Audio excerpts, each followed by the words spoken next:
It was a night of triumph and defeat. The Democrats wresting control of the House, the Republicans continuing to reign in the Senate.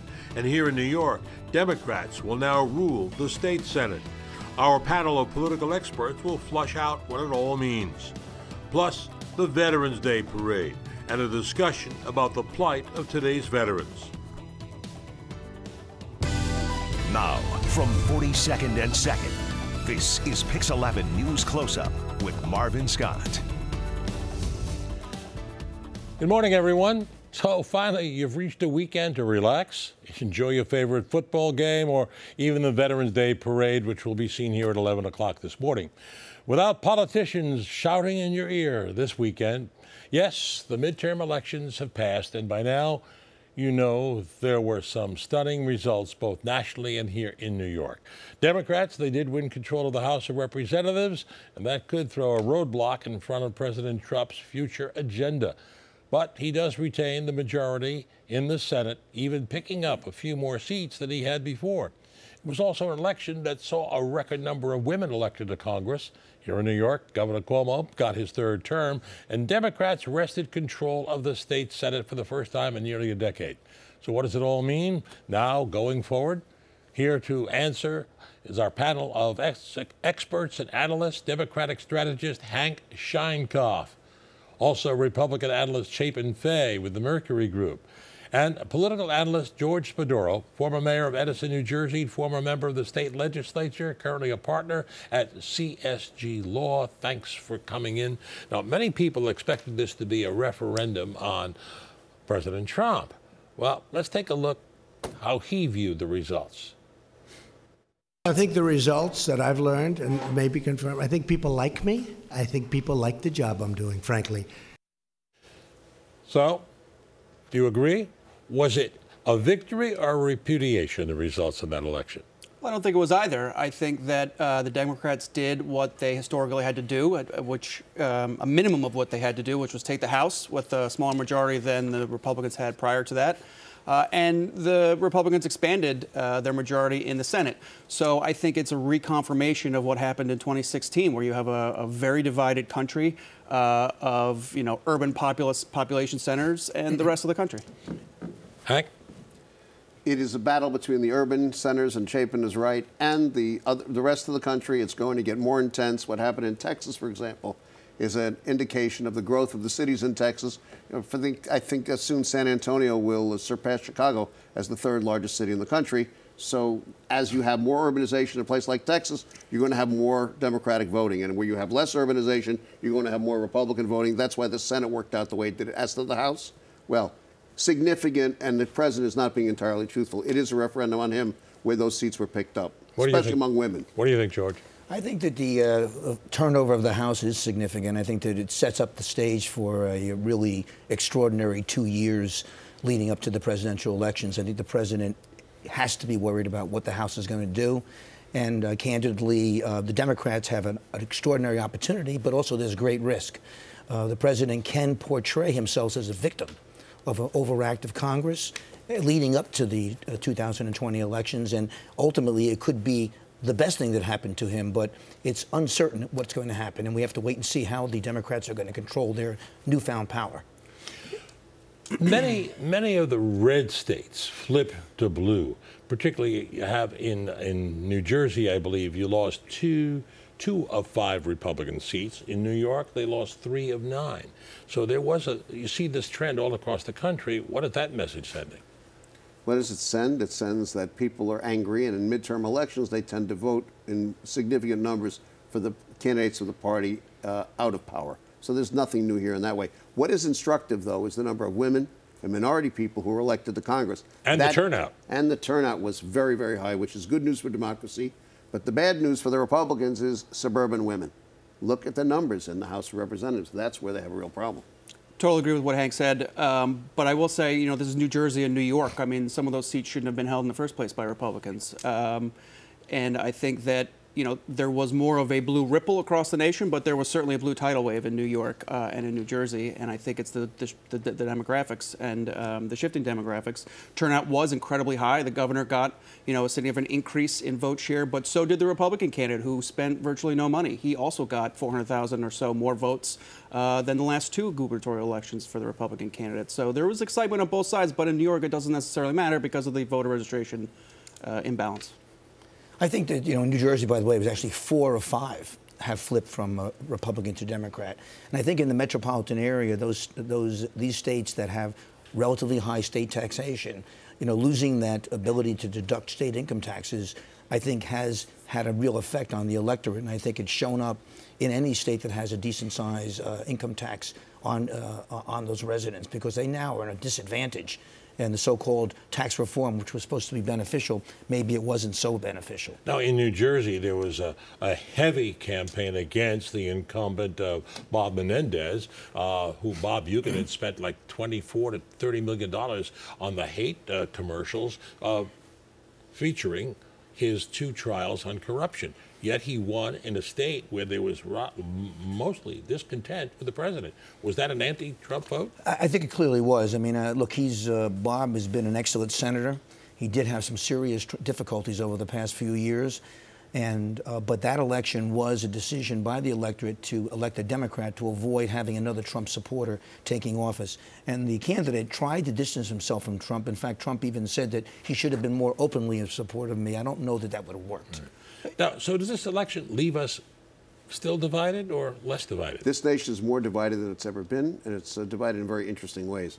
Urban to suburban to exurban, coastal to the coasts. The center of the country is very much removed from everybody else. I mean, this is much more sectional than ever before, and it should work itself out right now to Donald Trump's advantage, unfortunately, no matter what the Democrats in the House may think.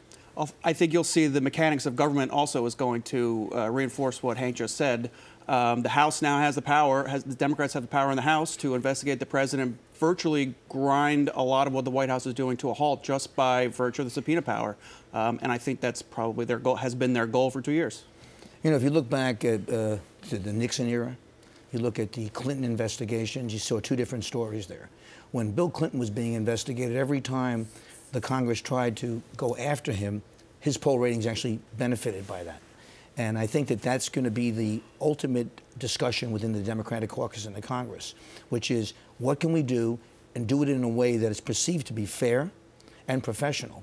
Because the second it looks as though there's a Democratic vendetta against the president, this president will use it to his advantage. He's already said that. And he will do it, and he will do it successfully. And at the bottom line is he starts off with the center of the country to a great degree. His core support is still with him, even after everything that's happened. He said he would take a warlike posture if the House Democrats do go after him, and he says, I'm better at the game. Sounds like Trump. Well, he's licking his chops, waiting for Jerry Nadler, and waiting for the new chairman of the incoming chairman of the House Judiciary Committee. That's an old grudge match. He's waiting, and he will use the opportunity to slow down government and blame the Democrats. And that's what's going to happen. There'll be gridlock. And guess what? It ain't good for the country, but it's really good for Donald Trump. And with all due respect, I think it's looked like the Democrats have had a vendetta for a couple of years now, and I don't think that it's going to slow down now that they have some power in government. Is it any different than the vendetta the Republicans had against President Obama, with Mitch McConnell vowing... Or President Clinton, for that matter. Not necessarily, but you're going to hear all the cries of obstruction against Republicans for the last 8 years. They're going to go the other way now, and you're not going to hear the cries of obstruction against Democrats. Okay, we're going to take a break. We'll come back. We're going to talk about the president's call for bipartisanship and hearing from the expected speaker, Nancy Pelosi. Yes, we're going to work together, but how long will that love fest last? We'll be right back.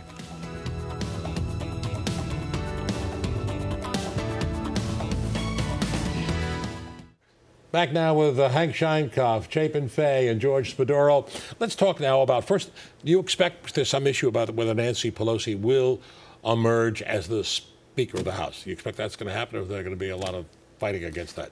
I fully expect that she will be elected Speaker. I mean, there are a few people that pledged not to vote for her, and I'm sure there's some sources of discontent. But at the end of the day, if you're the minority leader and you take control, you become the Speaker.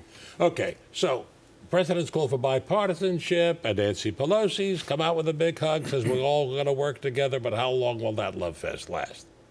Yeah, well, it worked out very well with Hitler and Stalin, didn't it? They were killing each other almost immediately. This is nonsense. They're going to smile at tap dance. We should be giving Academy Awards out for behavior in Congress and in Washington. What do you think, Chapin? A couple minutes. I mean, it's probably already done. And George?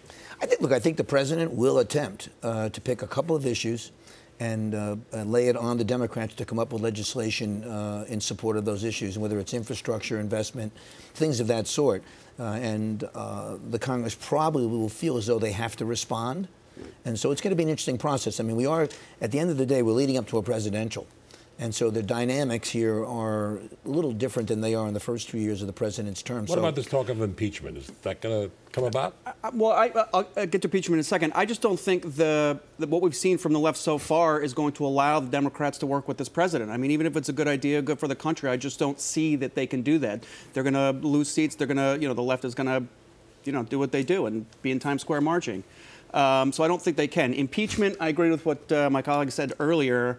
That it may help the president if he needs a battle. He always thrives and wins in these in fights, in political fights in the media. And I think if the Democrats choose impeachment, I think that'll just be a boon for the Republicans. I think Chapin's right. The smart move is to work with him on the front end to get infrastructure, something tangible passed, 100%. So that everybody can say, by the way, look what we did, and then take him on.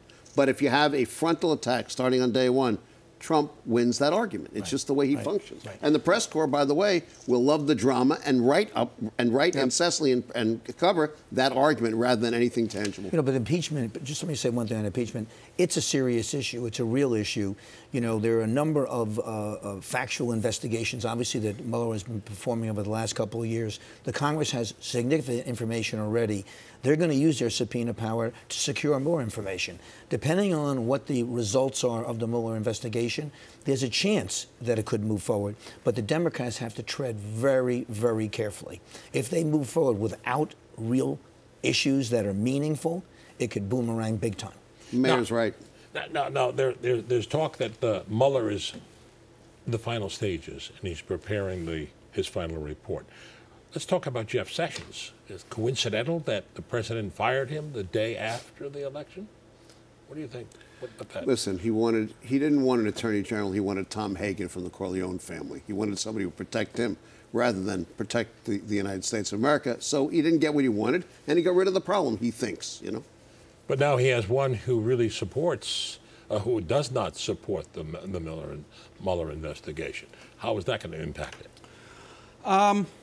I'm not necessarily sure that specific aspect is going to impact it. It's one in the cacophony of stuff that's going on about the investigation, right? I mean, the Democrats are taking aim at his ability to even have this person atop the Justice Department. So there's investigations about that. There's calls that it's unconstitutional. So I think we're just seeing in every aspect that like we've seen the last 2 years in the Trump administration, every aspect is going to be litigated. It's going to be litigated bloody. It's going to be litigated with passions on both sides. And I think it may not have a huge impact on the investigation. I think the investigation itself, it's going to be what we always see. The Republicans are going to say there's no there, and the Democrats are going to say there's a ton of there, and they're going to clash for years about that as well. I think two things. One is even though I'm a Democrat, picking your attorney general, generally a president wants an attorney general that is his appointee, someone that is loyal to the president. And not in any manner which is improper, but loyal to the president. I mean, I can think back to John Kennedy appointing his brother as Attorney General. The fact that he was disillusioned with Sessions is not surprising to me at all, because when Sessions was originally appointed, he knew that this issue was in play, the issue of the investigation. He probably should have said to the president that I'm going to have to recuse myself, because the president, I think, naively believed that he wasn't. So I say something with Trump on that issue. I don't think he did the wrong thing if he wanted to make the change. The individually appointed clearly is a supporter of the president's positions with respect to the Mueller investigation. And I think there's a good chance that if it is not stopped, he is going to try and curtail it. Let me ask this real quick, and then I want to talk about New York in the final moments we have here. Now, is this going to be a Congress that is going to function? You talked about infrastructure. It seemed to be something that both sides could come together on. With country is in desperate need for improvement of infrastructure. Or is this going to be another gridlock? Is this going to be another dysfunctional Congress? This is going to be a Congress that has to organize itself first, and there are tremendous divisions within the Democrat Party. That's part of the problem. No, I mean, have you seen a functional Congress in recent years? I mean, No, we haven't. George? I'm not optimistic, but I do agree they have to organize. Let's talk quickly about New York State. Governor Cuomo, I think as expected, he got his third term. We have a Democratic Senate now. What do you see going forward? The good news is you have a Democratic Senate. You control all three branches of government here. The bad news is you control all three branches of government. People are going to want to see something happen. well, historical precedent says something is going to happen, and it's going to be bad for taxpayers. They raised taxes $9 billion last time. I don't see why they're not going to do the same thing. The focus is going to be New York City from the suburbs and upstate, and that's where we're headed. I probably should defer to my colleagues on the future of Governor Cuomo, but I would put him on the list of those individuals who might put their name in the hat for presidency. Absolutely. Now, so you think he will be, even though he's Absolutely. vowed, he's sworn that he would not. He's the profile that should run and should win a Democratic primary. I think that's not where the Democratic primary is going to go. It's going to be a race to the left. It's going to be a race to out-Trump Trump, and you're going to see, like with Elizabeth Warren's backfire, it's not going to work for them. Klobuchar, Beto O'Rourke would be the ticket the Democrats would be smart to come up with. Who else That'd do be you good. see? Who else do you see getting in the race? You name it. That's what we're going to be talking about for Get the the next couple of phone book. years. Everyone. Get the phone book and pull up the names. I mean, come on. I've had more questions, but I'm getting the signal that we're out of time. Thank you. It was the most enlightening and, something. What are we going to talk about the next couple of months? We're going to take a break. We'll talk about football. We'll talk about Christmas. But Hank Scheinkoff, Chapin Fay, and George Padoro, thanks so much for your insight. And we're going to take a break. We'll come back. We'll talk about today's Veterans Day parade. Stay with us.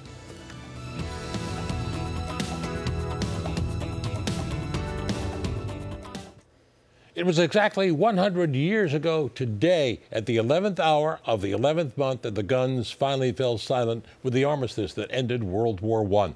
It was a year later that the nation organized the annual Veterans Day Parade to honor its war heroes. It's a tradition that continues to this day, when 25,000 marchers will head up Fifth Avenue in just a matter of hours. The parade will be seen right here on Pix 11 from 11 a.m. to 2 p.m., so join us. I'm pleased right now to be joined by Ryan Haig, who is the head of Legacy and Education Programs at the United War Veterans Council, which is the producer of the parade. Francis Rachopi, who served in the Army Special Forces in Iraq, is a member of the Council's board, currently Director of Global Security at SNAP, Inc. Gentlemen, welcome. Let's talk about the parade and the origins of it. It's quite historic, and we continue this tradition to salute people like you, our veterans who have served our nation so wonderfully. Thank you. Yeah, I think it's a great opportunity to remember that there's so many veterans who are still out there, especially now in a day where the wars that we're in and the conflicts that we're in overseas aren't the first thing that comes in the news cycle, but there are still veterans out there. So this is something that the War Council produces, but it does so much more beyond this one day a year. That's right. We do the parade. The parade brings the community together and provides a platform for a lot of the service providers to come together. But in addition to that, United War Veterans Council has both a health and wellness initiative and a legacy and education program, which is what I'm affiliated with. And our health and wellness is really aimed at bringing veterans together for holistic healing experiences, finding ways of healing without necessarily those pharmaceutical options, which dovetails nicely with our bringing people together for the legacy and education programs, teaching both veterans and the general public about the importance of service and history. But it's very important, Francis, to younger veterans, because it delivers a message that, hey, we haven't forgotten you. Yeah, the demographic of veterans is definitely shifting to the younger generation. And as so many veterans are coming out with the amount of experience that they've had in so many different diverse and dynamic places in the world, they're such a resource into businesses and into the community. And the community really gets involved. In this particular parade, we see the people who are lining up on the street along Fifth Avenue.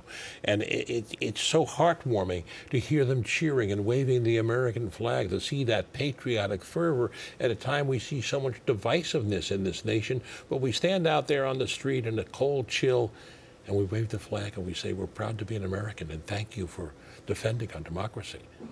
Absolutely. And I think with a centennial like this, it also sends a very powerful message to the younger veterans, is that if we're remembering these veterans from 100 years ago, we're certainly going to remember you. And also we have, okay, this is the centennial, 100 years since the end of that war to end all wars. And next year, we have another centennial of the institution of this parade. Yeah, that's what makes this year exciting, because where we're doing it is the monument was erected for the battles of World War I, and so we get to stand up there on the 100th anniversary, and then next year we celebrate the actual parade itself. And General Pershing, actually, he marched up or strutted up Fifth Avenue, or was it? He was a general. He rode. He rode up on a horse. Fifth Avenue. I don't know if this was paved as well as it is today, but he took part in that first parade.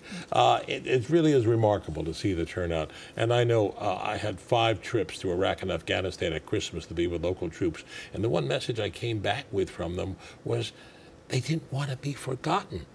And I think this is evidence, and it certainly demonstrates we have not forgotten our veterans.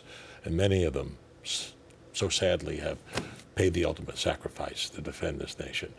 Talk to me, if you would, Ryan, about more of the programs. No, let me go to you. Let's talk about, because it's a big issue, about acclimating veterans back into society. How do you make that transition? How did you do it? You got out of the service 2 years ago. I got out and I realized that I needed to continue one of the lessons I learned in the military, and that was every time you went to do something new, they sent you to school. And I said, how am I going to prepare myself for the next chapter? And I went back to school. And I went and I got my MBA, and I said, okay, well, now from here, a new opportunity will present itself. And then I spent a little bit of time at Merrill Lynch doing what a lot of veterans do, and that's getting my feet wet in something else that was very different from what I did. And then the opportunity at SNAP presented itself, and it put me back into a world that I was comfortable with. Now, a big problem, Ryan, we have with veterans today is homelessness and also finding jobs. How does the United War Veterans Council help them? Well, we help them at a couple levels. One is we engage with the business community, helping them connect with veterans, raising awareness about their needs. And Francis can talk a little bit more about that. But also, we do engage directly with a number of programs in the city that work with homeless veterans. Our health and wellness program, in fact, partners directly with a program that helps veterans transition out of homelessness into jobs and other opportunities. So both at that level, at the high level, and at the nitty-gritty level, we're really up in there. But still, so sadly, here in New York, it was the initial goal of our mayor to see no homeless veterans on the street, yet they're still there. There are programs trying to move them out, but as I've been told by someone in the offices dealing with Veterans Affairs, it's a work in progress. Why is it taking so long to get them off the street? I think it's always going to be a work in progress. You're talking about new veterans coming in, veterans with issues. So it's the kind of thing that we just have to commit to as a community and as a nation, that this is not something that you can just declare, plant the flag and say we've done it. And I think we've got a lot of people working hard at all levels to make sure that we continue that fight against veteran homelessness. And one of the sad realities, too, for so many veterans is the high rate of suicide. So many of them come back with the post-traumatic stress, and we have that high rate of suicide. How do you deal with that? How do we try and end that cycle? I think it's important that veterans have an opportunity to talk to other veterans and understand the challenges that they face, and I think it's important to seek help when you need it. There's great organizations out there like the Headstrong Project who are geared towards helping veterans talk about their issues and talk about their past, and more importantly, focus on the future. And the other problem is jobs. There are a lot of supporting agencies with the United Veterans War Council that support and employ veterans. What more could be done to get them into the job market? Well, I'll just say one thing, and then I'll kick it over to Francis as a veteran who's done that, is we talk a lot about veteran hiring, but also we want to talk about veteran retention, not just finding the veterans, but keeping them and giving them the tools they need to succeed in the new jobs that they're hired into. And today, 11 o'clock, they step off at March down at 26th Street and 5th Avenue, right? If you want, come on out. We've got a couple of hours. It's going to be a little chilly, so dress warmly. And it's going to be another great parade, right? Absolutely. What can we expect? How many? You got 25,000 marchers from how many states? Plus we have, 30-plus states from around the country. We've got youth bands. We've got. We really wanted to get the youth involved this year because that's the whole point. We got veterans of all eras, all the service branches represented, floats. It's going to be quite a day. Okay, and if you're not getting out there, make sure you come here right to Pix at 11 o'clock with Corey Chambers, Tamsin Fidel. I'll be out on the street. They'll be in the booth with nice warm heaters. But join us, okay? Thank you, Ryan Haig and Francis Wachope of the United Veterans War Council. We'll see you at the parade later on today. That'll do it for our program for this week. If you have any comments or wish to see this broadcast again, log on to our website, pix11.com/newscloseup. I'm Marvin Scott. Thanks for joining us. Enjoy the rest of your Sunday, everyone.